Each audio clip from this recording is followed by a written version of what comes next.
3 सीटों पर result announce हो चुके हैं। पृथ्वीपुर, रैगांव और जोबट की सीट पर अब तक रिजल्ट अनाउंस हो चुके हैं, जिनमें से रैगांव में कांग्रेस जीत पाने में कामयाब रही है, जबकि पृथ्वीपुर और जोबट में भारतीय जनता पार्टी ने जीत हासिल कर ली है। खंडवा के रिजल्ट अनाउंस होना अभी बाकी है। तस्वीर लगभग क्लियर हो चुकी है, वहां से भी भारतीय जनता पार्टी इस वक्त आगे चल रही है और 3 तस्वीरें हम आपको दिखा रहे हैं।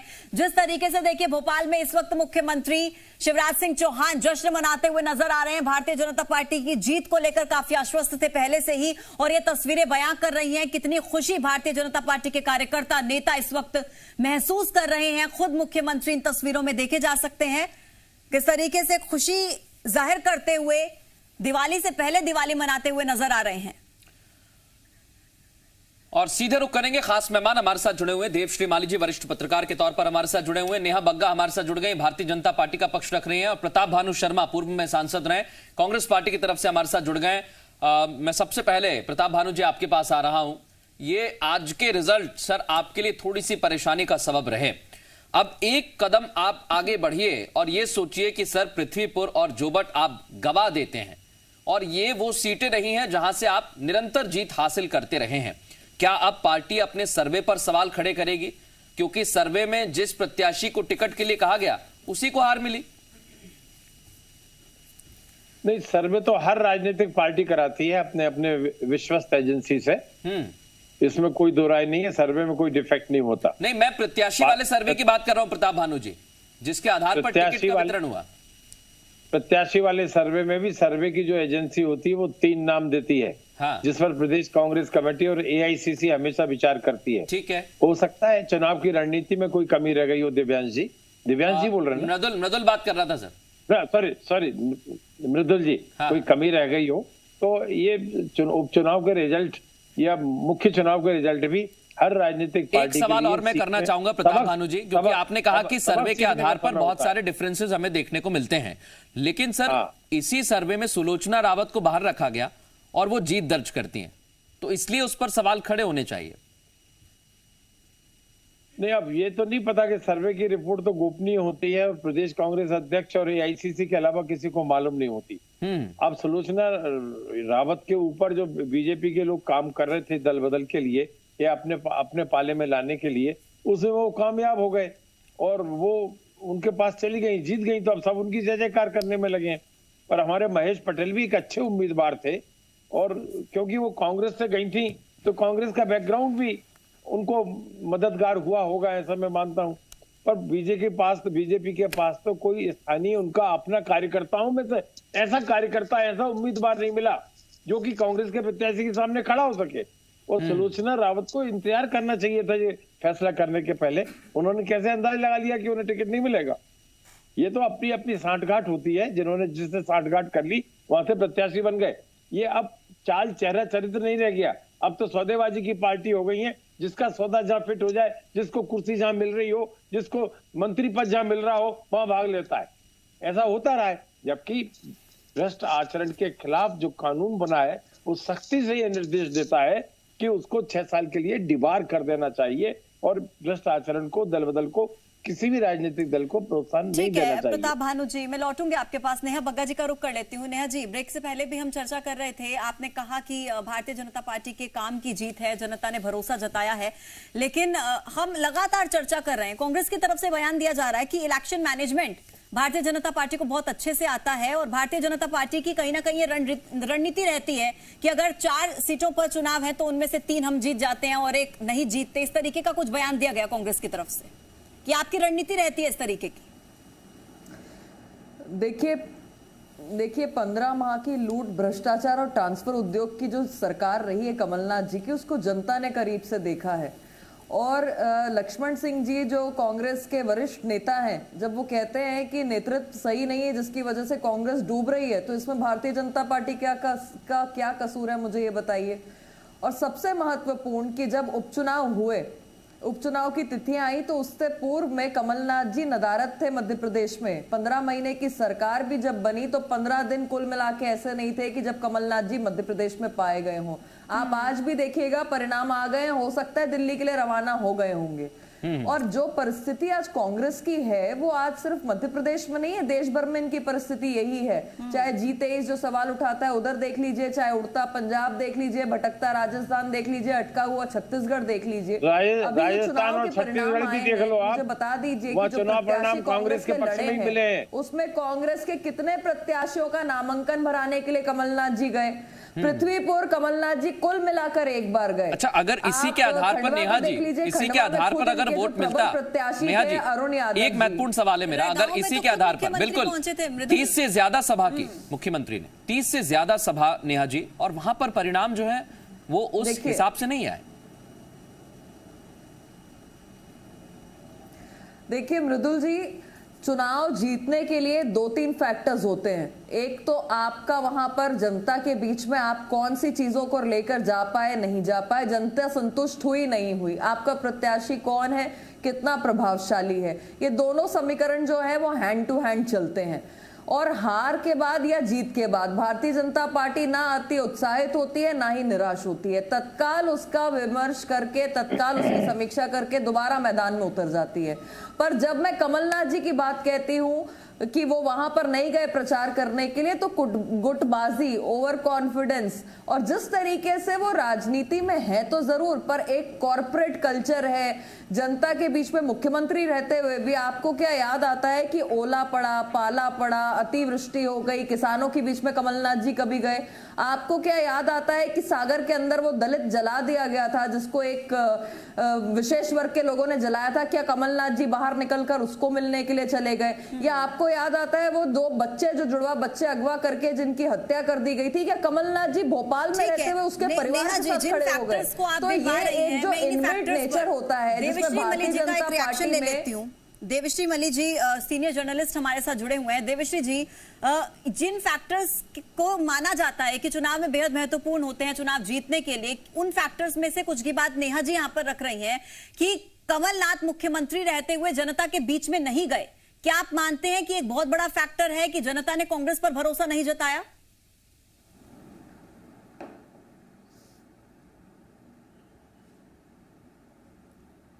देवश्री जी, मेरी आवाज मिल पा रही है आपको?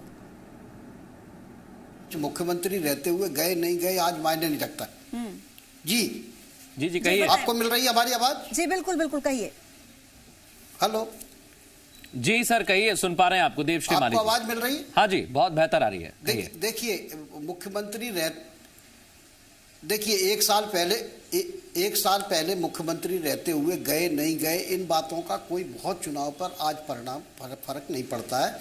क्यों नहीं पड़ता है? क्योंकि ये चुनाव परिणाम जो 3 या 4 विधानसभा क्षेत्रों के, 3 विधानसभा 1 लोकसभा के हैं, इससे सरकार की सेहत पर कोई फर्क नहीं पड़ने वाला। ना तो कमलनाथ मुख्यमंत्री बन सकते थे और ना ही भारतीय जनता पार्टी की सरकार जा सकती थी। मेन बात ये होती है कि जब आप चुनाव लड़ते हैं तो चुनाव की तैयारी, जैसा कि नेहा बग्गा ने भी कहा और मैं उस बात से सहमत ही हूँ कि आज चुनाव खत्म हुए और आज शाम से ही उसकी समीक्षा करके आगे की रणनीति तैयार हो जानी चाहिए।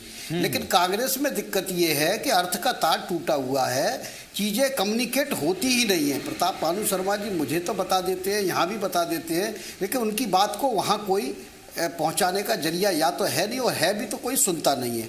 आपने खुद ही देखा होगा कि खंडवा में जब उपचुनाव होना थे, नंद कुमार जी के निधन के तत्काल बाद से आप देखेंगे कि लगातार जो है कांग्रेस के लोग अरुण यादव पर निशाना साध रहे थे। तो ये चीज़ें होती हैं कि आप जैसा कि अब हमने बात की कि वहाँ जो गणित बिठाया गया पृथ्वीपुर में, तो आप देखेंगे उसके रिजल्ट आए। क्यों रिजल्ट आए? यादवों का वोट जो है वहाँ था, 33,000 उनको वोट आए थे। मतलब चुनाव हारने से लेके भारतीय जनता पार्टी लगातार इस प्रयास में लगी रही होगी कि इस गणित को कैसे बदले, क्योंकि बीजेपी वहाँ तीसरे नंबर की प्लेयर थी। उनको पता था कि मेरा जो वोट है वो ठोस वोट है, अगर ये ट्रांसफ़र हो सकता है तो मैं अगर बड़े किसी को भी 30,000 35,000 वाले को लाऊंगा तो 55,000 वोट आ जाएंगे और मेरी पार्टी जीत जाएगी। कांग्रेस के पास ऐसा कुछ करने के लिए फुर्सत नहीं थी। कांग्रेस को वहाँ करना चाहिए था कि जो कुशवाहा समाज का, काची समाज का एक बड़ा वोट बैंक था जो यादवों जैसा था, उस वोट बैंक को वापस वो कांग्रेस के साथ जोड़ने का प्रयास करते, क्योंकि वोट बैंक तो कहीं ना वोट तो कहीं ना कहीं सिर्फ अगर हम इस जीत को देखें और समीकरणों को समझें, रणनीति को समझें देवश्री जी, तो एक तस्वीर हमें ऐसी दिखती है पृथ्वीपुर में कि सिर्फ और सिर्फ यादव वोट जो है वो निर्णायक रहा, वो जहां पर शिफ्ट हुआ जीत उसी की हुई। जी बिल्कुल नहीं, बिल्कुल नहीं, यादव वोट निर्णायक नहीं रहा। निर्णायक इसलिए हो गया कि वो भारतीय जनता पार्टी के कैंडिडेट थे। अगर ये भारतीय जनता पार्टी का कैंडिडेट नहीं होता तो निर्णायक नहीं होता। ये इनके ये डॉक्टर यादव के 30 से 35 हजार वोट आते और कांग्रेस जीत जाती। लेकिन ये जो इंजीनियरिंग है, ये जो रिपेयरिंग है, इसको करने के लिए एक संगठन की जरूरत होती है जो भारतीय जनता पार्टी के पास मौजूद है। लगातार उसकी चिंता करता है, लगातार उसको परस्यू करता है, लगातार ऊपर के नेताओं को बताता है और ऊपर के नेता भी नीचे के नेताओं के साथ बैठ करके विचार विमर्श करते हैं। इसका नतीजा है कि पृथ्वीपुर जहां लगातार 6 बार से डॉक्टर राठौर साहब जीत रहे थे, उनका बेटा हार गया। क्योंकि डॉक्टर जो राठौर थे वो खुद का उनका प्रबंधन बहुत अच्छा था, वो लगातार सबके संपर्क में रहते थे। आपके चैनल पर भी लगातार बिल्कुल मेरे भी अच्छे उनका अलग ही भावनात्मक जुड़ाव भी रहा है और बहुत महत्वपूर्ण है, क्योंकि उनका उस क्षेत्र में जो प्रभाव है वो प्रभाव अब कम हो गया है। जो नितेंद्र के ऊपर जिम्मेदारी थी, जो कह रहे थे, शायद वो उस तरह से डिलीवर नहीं कर पाए, इसलिए उन्हें वोट नहीं मिला। जी, प्रताप भानु जी के पास जाऊंगे। प्रताप भानु जी, अब तो मानिएगा आपकी संगठन में कहीं ना कहीं थोड़ी सी चूक रही है, कमजोरी है कहीं ना कहीं, जिसको दुरुस्त करने की जरूरत है बहुत जल्दी। अगर इस तरीके की परिस्थितियां रही तो आगे कहीं ना कहीं कांग्रेस के लिए चुनौतियां बड़ी हो सकती हैं। संगठन में मध्य प्रदेश में लगातार काम हुआ है पिछले 1-1.5 सालों में, और यही कारण था कि जो पिछले विधानसभा के चुनाव हुए थे उसमें बहुमत मिला था कांग्रेस को, और उस बहुमत को कैसे तोड़ा गया। जो मुख्य चुनाव में हार गई थी भारतीय जनता पार्टी, 170 से 105 सीटों पे आ गई थी। किस तरह की इंजीनियरिंग करी थी उन्होंने, भ्रष्ट आचरण की इंजीनियरिंग थी। देवश्री जी ने जो कही बात, सोशल इंजीनियरिंग की बात करी, मैं उस सोशल इंजीनियरिंग की बात से पूर्णतः सहमत हूं। उस लाइन पे हमें काम करना चाहिए। और विधानसभा में, क्योंकि वो छोटा निर्वाचन क्षेत्र होता है, उम्मीदवार का सिलेक्शन, उसकी जाति, उसकी बिरादरी, उसकी छवि 25 से 30% मायने रखती है। इसलिए हमें उस पर ज्यादा ध्यान देने की आवश्यकता होगी। अच्छा प्रताप भानु जी, एक छोटा सा सवाल बीच में आपसे अरे पूजा जी सुन, पूजा जी सुन लो जरा एक मिनट, हम बात पूरी कर रहे हैं कि आगे से जो हमने कमियां या जो अभी इसमें रिजल्ट देखे हैं उनको ग्रास रूट लेवल पे जाके कार्यकर्ताओं से फीडबैक लेकर उन पर मंथन करना चाहिए, और जो कमियां रह गई हो उन्हें दुरुस्त करते हुए आगे जाएंगे। भाजपा कहीं भी चुनौती में नहीं आएगी, क्योंकि ये तो झूठ की राजनीति करते हैं, चरित्र हनन की राजनीति। बग्गा जी अभी कह रही थी 15 दिन भी नहीं रहते कमलनाथ जी, 15 महीने को उनने झूठ में 15 दिन में बदल दिया। ये तस्वीर है सर, ये तस्वीर आपको देखनी होगी। देखिए वहां तो जीत मिली है, अब कैसे ही जीत मिली हो, जीत तो जीत होती है, हार पर मंथन बहुत जरूरी है। मैं एक हार पर जरूर नेहा जी आपसे सवाल करना चाहूंगा, क्योंकि रैगाम हारना ये आपके लिए बहुत बड़ा सेटबैक है। आप देखिए रेवांचल की जनता जो आपसे लंबे समय से अपेक्षा कर रही है, आज के जो समीकरण है प्रदेश में, वो उन्हें ऐसा लगता है कि उन्हें भी उतनी तरजीह मिलनी चाहिए। और वहां इतनी सारी सभा हुई, आपके प्रत्याशी वहां उतरे, आप में बगावत हुई, आपने उसे भी सेट कर लिया, कोई समस्या नहीं थी, फिर हार कैसे हुई, क्या लगता है? मैंने वही कहा आपसे मृदुल जी कि हार क्यों हुई है उसको लेकर पार्टी जल्दी समीक्षा करेगी, और साथ में ये भी पता किया जाएगा कि आखिर जनता की ऐसी कौन सी अपेक्षा थी जिसको हम पूर्ण नहीं कर पाए। समीक्षा के बाद तत्काल कार्यकर्ता जो है भारतीय जनता पार्टी का वापस से मैदान में उतर जाएगा, जो कि भारतीय जनता पार्टी का प्रत्येक कार्यकर्ता करता है और लगातार करता है। आप देखिए कोई भी चुनाव भारतीय जनता पार्टी जीते या हारे, आप लोग भी हमेशा कहते हैं और हम भी हमेशा कहते हैं कि हम हमेशा मैदान में रहते हैं और हर चुनाव के लिए तैयार रहते हैं, क्योंकि लगातार सतत रूप से कार्यकर्ता जनता के संपर्क में रहता है, हमारे नेता जो हैं वो जनता के संपर्क में रहते हैं। इसीलिए ये बहुत जल्दी होगी, अभी अभी परिणाम आए हैं, आप देखिएगा चंद दिनों के अंदर ही इस पर समीक्षा कर दोबारा से मैदान में भारतीय जनता पार्टी आपको रैगांव में नजर आएगी। पर दूसरी ओर ये भी देखना पड़ेगा कि जोबट की जो सीट है जो भारतीय जनता पार्टी जीती है, वहां पर आप अगर आजादी के इतिहास से लगाकर आज 2021 तक का देखेंगे तो कुल मिलाके भारतीय जनता पार्टी सिर्फ 2 बार विधानसभा और 1 बार लोकसभा की सीट जीती है। लगातार वहां पर कांतिलाल भूरिया जी या फिर कांग्रेस के अन्य जो लोग हैं वो वहां से जीतते आए हैं। तो ये भी एक ऐतिहासिक जीत है। जिस तरीके से आदिवासियों को ठगने का काम किया था, जिस तरीके से आदिवासियों का अपमान किया, जिस तरीके से कमलनाथ जी ने पिछले दिनों मामा टांटिया, जिनको आदिवासी पूजते हैं, भगवान मानते हैं, उनकी तस्वीर को अपने पैरों में रखा था, ये आप हम सब ने देखा। और आदिवासियों को छुट्टी के नाम पर ये बहकाने चले थे। तो देखिए कि आदरणीय मुख्यमंत्री शिवराज सिंह चौहान जी ने लगातार आदिवासियों के उत्थान के लिए काम किया है और आज उस वर्ग ने भी भारतीय जनता पार्टी पे अपना विश्वास दिखाकर आशीर्वाद दिया है और उसका परिणाम ये आया है कि हम जोबट की सीट जो है उसको जीते हैं। मैं एक सवाल यहाँ देवश्री माली जी आपसे करना चाहूंगा, क्योंकि रैगांव में भारतीय जनता पार्टी जरूर ये कह रही है कि हम समीक्षा भी करेंगे, हम मैदान में थे, हमने अच्छे से लड़ा, लेकिन रैगांव की हार कितना असर पड़ेगा आसपास के क्षेत्रों में? इस हार को अगर देखा जाए तो मंथन भारतीय जनता पार्टी को करना पड़ेगा। मैं बार बार इसलिए उस बात पर जोर दे रहा हूं, 30 से ज्यादा सभा करना और वहां पर हार मिलना, ये बहुत बड़ी बात होती है। देवश्री माली, मैं आपको बताऊं, देखिए आज अगर जीत की बात करें तो भारतीय जनता पार्टी के लिए निसंदेह आज जश्न का दिन है कि 4 में से 3 सीटें वो जीती है। लेकिन अगर हम इस चुनाव को उपचुनाव ना मान के अगर मुख्य चुनावों का सेमीफाइनल माने तो भारतीय जनता पार्टी के लिए उसके माथे पर चिंता की लकीरें आना चाहिए। हालांकि नेहा बग्गा जी कह भी रही है कि वो समीक्षा करेंगी। 3-4 बातें मैं आपको बताना चाहता हूं। पहला, अपन रैगांव से ही शुरू करें। रैगांव में सिर्फ जीत का मतलब कांग्रेस की जीत नहीं है। रैगांव में एक जीत का मतलब ये जीत भी है कि पिछले विधानसभा के जो चुनाव थे आप देखेंगे उसमें बिंद क्षेत्र पूरी तरह साफ हो गया था, यानी बिंद में कांग्रेस ने वापसी कर ली है। ये ज्यादा चिंता की बात है बनस्पत के रैगांव की एक सीट जीत ली है। एक सीट जीतना उतने मायने नहीं रखता। अगर कमलनाथ की सरकार बहुत मजबूती के साथ नहीं खड़ी हो पाई थी, क्योंकि कम संख्या में सीटें जीती थी, तो उसकी वजह यही थी कि बिंद साफ हो गया था।